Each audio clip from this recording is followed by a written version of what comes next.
It did not begin with screams or explosions, but with silence, the kind of silence that comes before people realize something is deeply wrong. When emergency rooms in several countries reported patients who should not have survived their injuries suddenly sitting upright, eyes unfocused, heartbeats absent, and within hours attacking anyone who came close. And at first, doctors believed it was a rare neurological condition or a violent reaction to medication. But when the same reports surfaced across continents almost simultaneously, panic quietly crept into government offices, intelligence agencies, and military command centers, because the modern world was built on the assumption that disasters happen locally, not everywhere at once.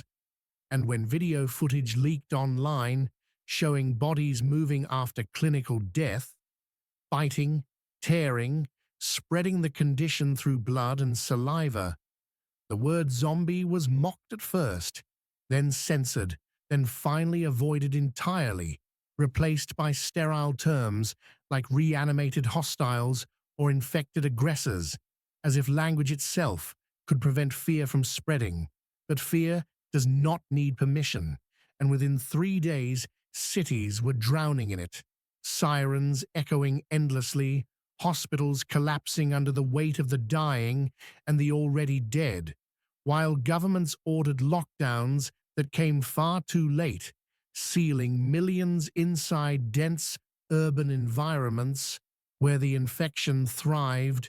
And when the military was deployed, soldiers quickly learned that traditional crowd control meant nothing against enemies that did not feel pain, did not retreat, and did not stop.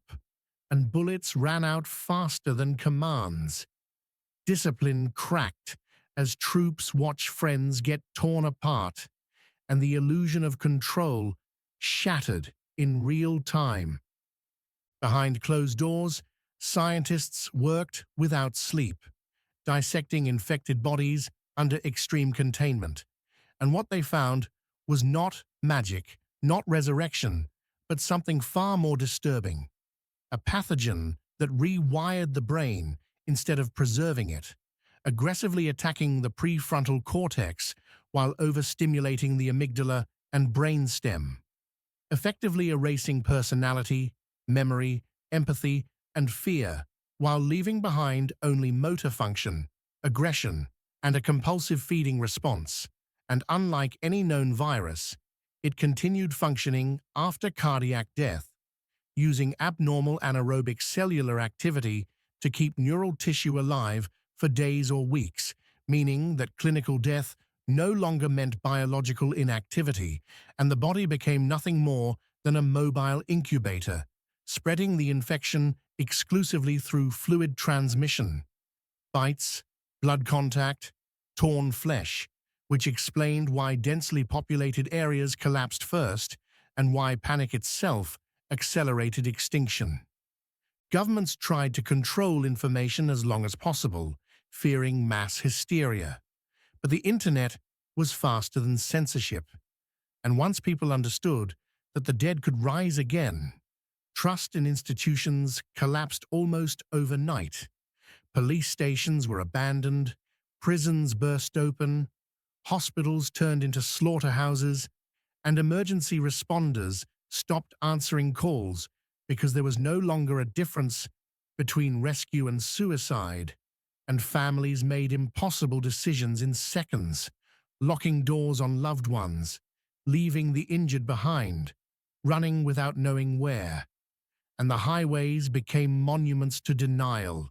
Endless lines of cars stalled forever, doors left open, luggage scattered, entire lives abandoned in place as the infected slowly wandered through them, feeding, spreading, growing in number, while the military escalated from containment to eradication, bombing urban centers, collapsing bridges, destroying infrastructure to slow movement, sacrificing entire regions to buy time that never came. As weeks passed, The systems humanity depended on quietly failed one by one. Electricity grids collapsed as technicians stopped showing up. Nuclear plants entered emergency shutdowns or melted down entirely, poisoning land for centuries. Water treatment facilities failed, turning clean water into a luxury more valuable than gold. Satellites remained in orbit, but useless without ground control, and the world slipped backward technologically at a speed no one believed possible. And starvation killed almost as many people as the infected, because modern civilization had forgotten how to live without constant resupply. And supermarkets, once symbols of abundance, became empty concrete shells within days.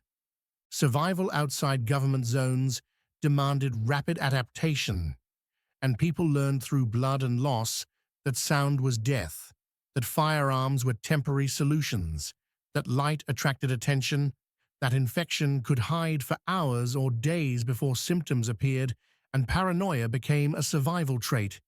Groups enforcing brutal rules, immediate execution for bites, exile for suspicion, mercy treated as weakness, and the psychological toll was immense.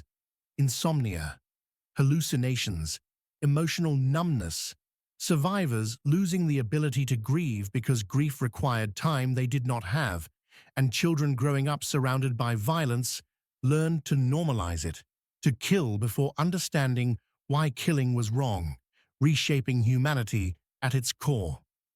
The infected themselves became a constant environmental factor, like weather or terrain, not monsters to defeat, but hazards to avoid, their bodies decaying at different rates depending on climate, frozen solid in cold regions, preserved for years, rotting rapidly in heat, but still dangerous, and survivors mapped their movement patterns, learning that large cities acted as gravitational wells, drawing hordes that migrated slowly but inevitably, and entire regions became permanently uninhabitable, not because of radiation or poison, but because sound alone could summon death. Years later, what remained of organized government existed only as fortified enclaves, heavily militarized, authoritarian by necessity or ideology, controlling farmland, power sources, and manufacturing remnants, offering protection in exchange for obedience, reproduction permits, forced labor, and constant surveillance. While outside their walls, humanity fractured into thousands of isolated cultures, some peaceful, some predatory, some barely human at all, and knowledge became the most valuable currency. Books guarded like relics, medical knowledge passed orally, engineering reduced to improvisation, while nature reclaimed everything unchecked. Forests swallowing cities, animals reclaiming territory, oceans healing as human industry vanished. Children born after the collapse never knew the old world, never understood why buildings existed or roads led nowhere, raised on stories of a time when food arrived without hunting, when light came from walls, when the dead stayed buried, and these stories sounded like fantasy, while the truth of their world was simpler and crueler. Survive today or die. Trust carefully or not at all. Sleep lightly or not at all. And hope became dangerous because hope encouraged risk, and risk attracted death. Over time, survival reshaped not only how people lived, but how they thought, as moral frameworks built over centuries slowly eroded under constant pressure, and actions once considered unthinkable became routine, leaving someone behind because they were slowing the group, killing a bitten friend before symptoms appeared, abandoning entire settlements after a single scream echoed too loudly, and psychologists who survived long enough described this new humanity as functionally traumatized, operating in a permanent state of fight or flight, where empathy was selectively applied and long-term planning became nearly impossible because the future itself felt unreliable, and communities that endured learned to suppress emotion, valuing efficiency over compassion, while those who clung too tightly to the old rules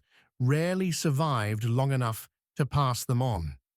Scientific efforts never fully stopped, but they became fragmented, scattered across isolated labs, bunkers, and makeshift research centers protected by armed survivors, where remaining experts tried to preserve knowledge using paper, memory, and crude equipment, studying samples of the infected to understand decay rates, transmission limits, and environmental factors, discovering that the pathogen slowly adapted, not becoming smarter, but more persistent, surviving longer in certain climates, altering how long corpses remained mobile, turning entire regions into seasonal death zones where survival was possible only during certain months.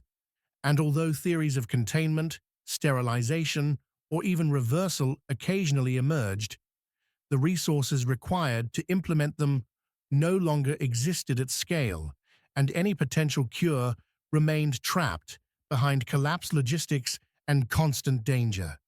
Eventually, humanity stopped asking when the world would return to normal and began asking whether normal had ever truly existed, as the ruins of cities became archaeological sites of a recent but unreachable past. Objects like phones, cars, and screens turning into meaningless artifacts for new generations, and the apocalypse ceased to feel like an ongoing disaster and instead became the background state of existence, a world where silence meant safety, movement meant risk, and survival itself was the only remaining measure of success. And though small sparks of rebuilding appeared here and there, schools taught by candlelight, farms protected by walls, libraries hidden underground, everyone understood that the world before was gone forever. Not because the zombies destroyed it, but because humanity had been forced to evolve into something harder, quieter, and permanently scarred, carrying forward not the memory of how civilization fell, but the lesson of how fragile it had always been. And in the end, the zombie apocalypse was not a single event, but a permanent state. Not the fall of humanity in fire, but its slow erosion through fear, adaptation, and compromise, a reminder that civilization was never built to survive perfection, but stability, and once stability died, everything built upon it followed, leaving behind a quieter world, reclaimed by nature, haunted by the dead, and inhabited by survivors who understood too late that the greatest weakness of humanity was never the monsters it imagined, but the fragile systems it trusted to protect it.